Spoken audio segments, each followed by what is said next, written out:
Hello friend, welcome back to our channel. Happy new year. সকলের নতুন বছর খুব ভালো কাটুক, আনন্দে কাটুক পরিবারের সাথে। সকলে সুস্থ থাকো, ভালো থাকো। আজকের ভিডিওটা 2023-এর লাস্ট ভিডিও। দিনটা ছিল 25শে ডিসেম্বর আর আমরা সবাই মিলে চলে গেছিলাম বিষ্ণুপুর মেলা ঘুরতে। হঠাৎ করে প্ল্যান, বোন সকালবেলাতেই ফোন করে বলল তোর রেডি হয়ে নে, দুপুরবেলাতে খাওয়া দাওয়ার পরে আমরা যাব বিষ্ণুপুর মেলা ঘুরতে। তো কথা মতো আমিও ব্যাগ আর জলের বোতল একদম রেডি করে নিলাম আর দোদনকেও রেডি করে দিয়েছিলাম। দুপুরবেলাতে খাওয়া দাওয়ার পরেই আমরা গিয়েছিলাম। আমাদের যেতে যেতে 3টে এরকম বেঁচে গিয়েছিল আর দোদনকে রেডি করে দেওয়া মাত্রই ও তো ওর মতো খেলা শুরু করে দিয়েছিল। আমাদের বাড়ি থেকে আমি আর দোদনই যাচ্ছিলাম। মা বাবা জয়কেও যেতে বলেছিল, কিন্তু মা আর বাবার একটু পায়ে ব্যথা ছিল, তো সে কারণের জন্য ওরা যাচ্ছিল না। আর জয়েরও সেদিনে ফাইনাল খেলা ছিল এক জায়গায়, তো সে কারণে ওর যাওয়াটাও পসিবল ছিল না। তো আমি আর দোদন রেডি হয়ে গেছিলাম আর অপেক্ষা করছিলাম যে বাবা ওরা সবাই কখন আসে। ওই বাড়ি থেকে সবাই যাচ্ছে মোটামুটি, শুধু বাপি যাচ্ছিল না, কারণ আমার ঠাম যেহেতু যেতে পারবে না, ঠাম বাড়িতে একা থাকবে, তো সে কারণে বাপি যায়নি। আমরা রেডি হয়ে গেছিলাম আর বোনকে ফোন করেছিলাম, ওরাও বললো ওরা রেডি হয়ে ততক্ষণে বেরিয়ে পড়েছিল। ভাই এখানে, আমি এখানে, আমরা যাচ্ছি আজকে বিষ্ণুপুর মেলা। তো সবাই মিলেই যাচ্ছি, বাট অনেক দিন পর। তবে দিদি বাপি এরা গেলেও একটু বেশ ভালোই হতো, যাই হোক ওরা যাচ্ছে না, তো আমরা যাচ্ছি। সব থেকে মজার ব্যাপার হচ্ছে দোদনের ফার্স্ট টাইম বিষ্ণুপুর মেলা দেখা। ওর কতটা কি এক্সাইটমেন্ট হতে পারে ওর, সেটা দেখার জন্য আমরাও ভীষণ এক্সাইটেড। তো যাই হোক, চলো। আমাকে একটা হাম্পি দিতে হবে না? হাম্পি দিবি না আমাকে? দিবি না আমাকে একটা হাম্পি? ওই তোর মোটু পাতলুকে নিবি না? মোটু পাতলুকে নিয়ে যাবি না? মোটু পাতলুর কথা বলা মাত্রই দোদনের জেদ শুরু হয়ে গেছিল যে ওদেরকেও নিয়ে যাবে। তো কিছুতেই ওকে বোঝাতে পারছিলাম না। আসল কথা, ও বাড়িতে না যবের থেকে ওকে মোটু পাতলুটা দিয়েছিল দাদা, তবে থেকেই ও ওদেরকে ছাড়া একটা মুহূর্ত থাকে না, সারাক্ষণ ওদেরকে নিয়ে খেলতে থাকে। তো যাই হোক, ততক্ষণে গাড়িও চলে এসেছিলো আর গাড়ি চলে আসা দেখে দোদনের জেদটাও একটু ঠান্ডা হয়ে গেছিলো আর আমরাও গাড়িতে উঠে পড়েছিলাম আর সবাই মিলে মজা করতে, আনন্দ করতে করতে বেশ সুন্দর আমরা পৌঁছে গেছিলাম। পেছনে বসেছিল ওই যে ভাই আর বোন, আর মাঝে আমরা। দোদন সামনে বাবার কোলে বসেছিল, সামনেটা দেখতে দেখতে যাবে বলে যাচ্ছিল। কিছুক্ষণ পরে আবার আমার কাছেও চলে এসেছিল, কারণ ওর ঘুম পেয়েছিল প্রচণ্ড। ঘুম পেলে তো ওর মাকেই চাই। আমরা যেদিন যাচ্ছিলাম তো সেদিনের রূপম ইসলামের ফসিলস ব্যান্ডের প্রোগ্রাম ছিল। প্রোগ্রামটা দেখে আসার সবারই ইচ্ছে ছিল, তো সেটাই আমরা আলোচনা করছিলাম গাড়িতে যেতে যেতে, যে যদি যে টাইমে মানে প্রোগ্রামটা শুরু হওয়ার কথা সেই টাইমে যদি শুরু হয় তাহলে আমরা অবশ্যই একটু হলেও দেখে আসবো প্রোগ্রামটা। আর যদি একটু লেটে শুরু হয় হয়তো আমাদের পক্ষে পসিবল হবে না, যেহেতু দোদন আছে, তো আমাদেরকে তাড়াতাড়ি বাড়ি ফিরতে হবে, ওর ঠান্ডা লেগে যাওয়ার একটা ব্যাপার থাকে। তো সেই কারণে ওই সবই আলোচনা করতে করতে আমরা শেষে পৌঁছেই গেলাম। আর দোদন তো গাড়িতে বেশ সুন্দর ঘুমিয়ে পড়েছিল। আর পৌঁছানোর পরে দোদনকে দেখো, গাড়ি থেকে নেমেই ওকে ভেবেছিলাম যে কোলে নিয়েই যাব, কিন্তু ও কিছুতেই কোলে যাবে না, ও সবার মতো হেঁটে যাবে। তো আমি বললাম ঠিক আছে চল হাঁট। আর এইখানেই আমরা গাড়িটা পার্কিং করেছিলাম। জানি না কাকু কোন দিক দিয়ে নিয়ে এসেছিল। তো সামনের বড় গেটটা খুঁজছিলাম যেটা বানিয়েছিল, কিন্তু কাকু বললো ওই দিকে নিয়ে গেলে অনেকটা হাঁটতে হতো, তো সে কারণে এই দিকেই আমাদের ঢুকতে বলে। যেতে যেতেই না রাস্তার সাইডে দেখি যে পাঁপড় ভাজা বিক্রি হচ্ছে, তো দেখে পরেই তো এই সাবুর পাঁপড়গুলোর ওপরে প্রচণ্ড লোভ হলো আর আমরা নিয়েও নিলাম। আমি আর বোন তো ভীষণ ভালোবাসি পাঁপড় ভাজা খেতে। ওর খেতে খেতে আমরা মেলার দিকে এগোতে থাকলাম আর এরপরে একটু মেলাটা ঘুরে দেখার পালা। মেলাতে এসেছি আর কিছু কেনাকাটা করবো না তা তো চলে না, তাই না? তো সে কারণে আমরা ঝটপট মেলা ঘুরতে শুরু করলাম পাঁপড় ভাজা খেতে খেতে।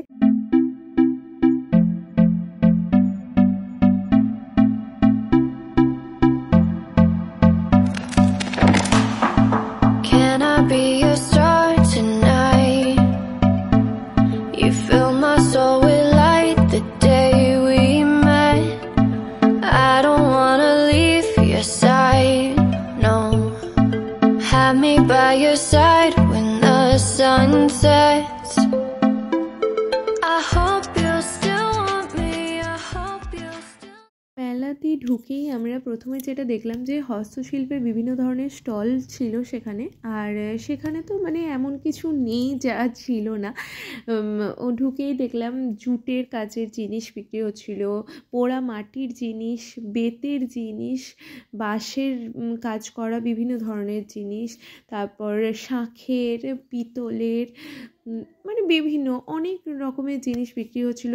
এই দেখো না, মাছের আঁশ দিয়েও বিভিন্ন ধরনের জুয়েলারি ওখানে বিক্রি হচ্ছিল। সেগুলোই আমরা ঘুরে টুরে দেখছিলাম, আর দামগুলো আমাদের ঠিকঠাকই লেগেছে। আর তারপরে ওখান থেকে বেরিয়ে আমরা কিছু কেনাকাটা ওখানেও করেছি। বেরিয়ে তার পাশেও আর একটা মেলা ছিল, তো সেখানেই আমরা গেলাম। আর গিয়ে সেখানেও একটু ঘোরাঘুরি করছিলাম।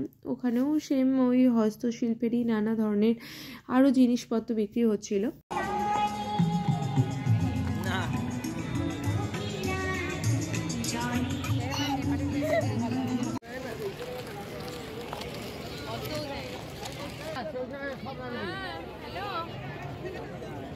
চলো 50 টাকা। আর এগুলো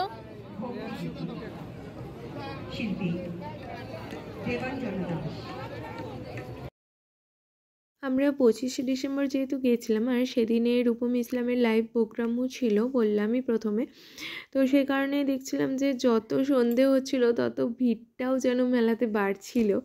মানে খুব প্রচণ্ডই ভিড় হয়ে গেছিলো একটা টাইমে। আর মেলাতে ঘুরতে ঘুরতে এই মেলার এক সাইডে দেখছিলাম যে সুকুমার রায়ের যে ছড়াগুলো পড়েছিলাম আমরা, তো সেই ছড়াগুলোর বিভিন্ন ক্যারেক্টারকে নিয়ে এত সুন্দর একটা থিম করেছিল, বেশ সুন্দর লাগছিল। সেখানে কতটা ফটোও তুলে নিলাম আমরা।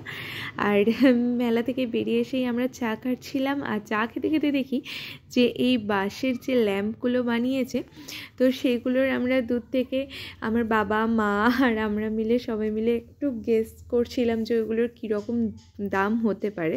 তো বোন বলল চল আমি গিয়ে জিজ্ঞেস করেই আসি। তো সেটাই জিজ্ঞেস করে এসে আমাদেরকে বলছিল যে তোদের গেসগুলো একদম রং, তোরা একদম মানে ঠিকঠাক গেস করতেই পারিস না। তো সেই জন্যই হাসাহাসি করছিলাম আর কি। আর দেখছিলাম যে সন্ধে হয়েই আসছে, আর এখানে তখন প্রোগ্রাম চলছিল, তো সেই প্রোগ্রামটাও আমরা কিছুক্ষণ শুনলাম। আর তারপরেই আমরা ওখান থেকে চলে গেলাম খাবার জায়গায়। তো খাবার মেলাতেই ভাবলাম যে এখন টাইমটা স্পেন্ড করি। Can I be your star tonight? You fill my soul with light the day we met. I don't wanna leave your side, no. Have me by your side when the sun sets.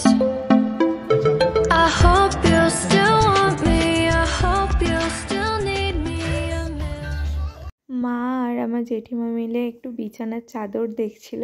তো বিছানার চাদরের প্রিন্টগুলো খুব সুন্দর ছিল, তো সেগুলোই দেখছিল। কিছু কিছু কেনাকাটাও করলো, শীতের কিছু পোশাকও নিয়েছিল সেখান থেকে। দোদনের জন্য কিছু টুপি নিয়েছিল, মানে ডার্লিংয়ে দুটো টুপিও দিয়েছে দোদনকে। তো যাই হোক, তারপরে আমরা এখানে প্রোগ্রাম হচ্ছিল, তো প্রোগ্রামও কিছুক্ষণ শুনবো। তো সেই ভেবেই আমরা ভাবলাম যে আগে মেলাটা ঘুরে নিই, খাওয়া দাওয়া একটু করে নিই, তারপরেই না হয় প্রোগ্রাম শুনবো। তো সেই ভেবে আমরা চলে গেছিলাম খাবার জায়গায়। তো খাবার জায়গায় গিয়েই টুকটাক অনেক কিছুই খেয়েছিলাম, তো সেসবের কিছু ভিডিও আমরা করিনি। খাবার জায়গাতে খাবার খেতেই আমরা ব্যস্ত ছিলাম। তো যাই হোক, তো অনেক কিছু খাওয়া দাওয়া হয়ে গেছিলো ততক্ষণে। আর তারপরে আমরা বসে একটু শেষের দিকে চা খাচ্ছিলাম। আমরা খাওয়া দাওয়া করে একটা জায়গায় একটুক্ষণ বসেছিলাম। আর তারপরেই মা আর আমার জেঠিমার মনে পড়লো যে ওদের কিছু একটা কেনাকাটা বাকি আছে, তো সেই কারণে আমরা আবার সেই কেনাকাটার জায়গায় ফেরত গেলাম। তো কিছু কেনাকাটা সেরে তারপরে আমরা বললাম যে না, এরপরে আমরা ওখানেই অপেক্ষা করি, প্রোগ্রাম যা হচ্ছে চলো এবারে শুনি। তো সেই মতো আমরা চলে গেলাম প্রোগ্রাম শুনতে।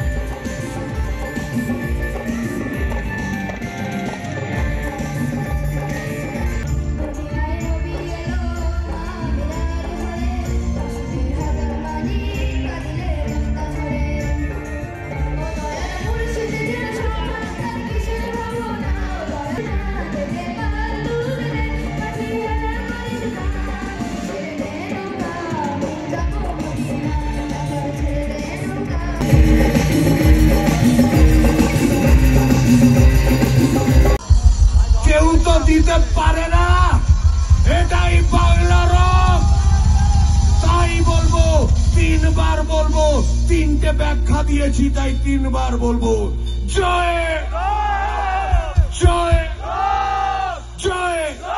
এবং আমি গানের মাঝখানে কথা বলে বাংলার রক জনতাকে উস্কানি দিই, কারণ এই উস্কানিটা আমি না দিলে কে দেবে, তাই দি। শুনে নে শুনে নে শুনে নে, যে প্রশ্ন তুলেছিস সে শোন। আমি তুই তো গাড়ি করে বললাম আমি দি, কারণ অন্য কারো ক্ষমতা নেই দেওয়ার, তাই আমি দি। আমি গানের মাঝখানে কথা বলি, আমি উস্কে দিই, কারণ এই উস্কানিটা দরকার। জয়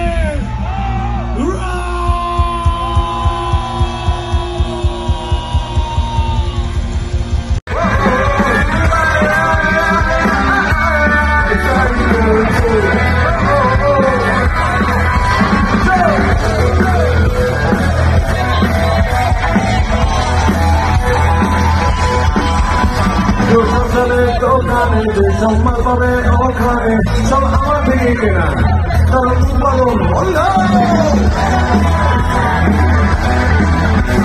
কেন্দ্রীয় অর্থনীতি ব্যস্ত আল্লাহে সম্প্রীতি শুধু ভাষণের বিধি রোমাঞ্চিত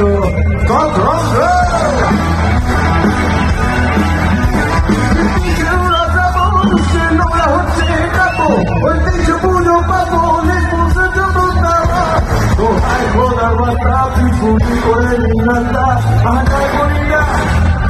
আমরা ওখানে প্রোগ্রাম শুনছিলাম আর 2-1 গান শুনেই আমাদেরকে ওখান থেকে বেরিয়ে পড়তে হলো, ইচ্ছা না থাকলেও, কারণ আমাদেরকে যেহেতু বাড়ি ফিরতে হতো সেদিনে থাকার কোনো প্রোগ্রাম নিয়ে আসিনি।